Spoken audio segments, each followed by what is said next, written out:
Hello everybody, today we'll talk about how to fix or how to solve the problem of bitrate on Clash of Clans app.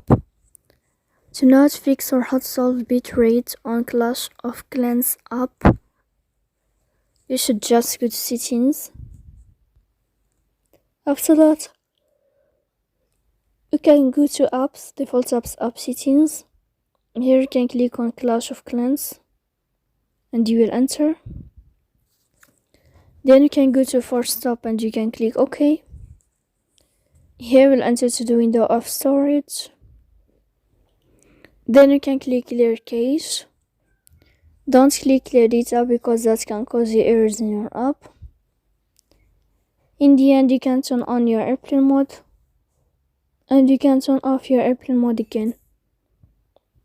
So please don't forget to support us by like and subscribe. See you